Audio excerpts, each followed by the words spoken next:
நரசிம்மன் புதிதாக கட்சி தொடங்கி தேர்தலில் வெற்றி பெற்று ஆட்சியைப் பிடித்தான். கட்சியில் அனைவரும் இளைஞர் பட்டாளங்கள். அவர்களைப் பார்ப்பதற்கு உற்சாகமாக இருந்தது. நரசிம்மனின் தந்தை தனது மகனுக்கு ஒரு பெரியவர் துணையிருந்தால் நன்றாக இருக்கும் என்று எண்ணி ஒரு அனுபவம் வாய்ந்த பெரியவரை தனது மகனுக்கு அரசியல் ஆலோசகராக நியமித்தார். அந்த அரசியல் ஆலோசகர் நரசிம்மன் செய்யும் தவறுகளை சுட்டிக்காட்டி அறிவுரை கூறுவார். நரசிம்மன் தவறு செய்யும் போதெல்லாம் கண்டித்து வந்தார் அந்த அரசியல் ஆலோசகர். அது நரசிம்மனுக்கு பிடிக்கவில்லை.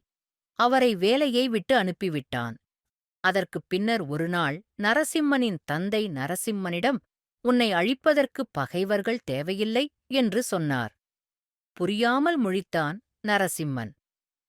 "பெரியவர்களின் துணையில்லாமல் ஆட்சி நடத்துவது நீயே அழிவைத் தேடிக்கொள்வதற்கு சமம்" என்று கூறினார் நரசிம்மனின் தந்தை. ஆனால் நரசிம்மன் பெரிதாக எடுத்துக்கொள்ளவில்லை. அதற்குப் பின்னர் நரசிம்மனின் ஆட்சியில் நிறைய குறைகள் இருந்தது. அதனால் மக்கள் எதிர்ப்பு கிளம்பியது. நரசிம்மனின் ஆட்சிக்கு ஆபத்து ஏற்பட்டது. நரசிம்மன் தன் தந்தையிடம் சென்று, "அப்பா, அந்த பெரியவரின் அறிவுரைப்படி நடந்தபொழுது ஆட்சி நன்றாக இருந்தது.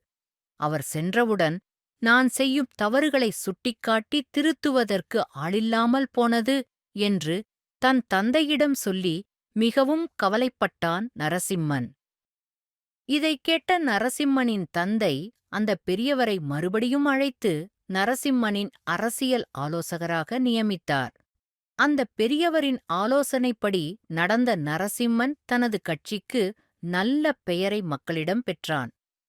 ஆட்சியை இனிதாக நடத்தினான்.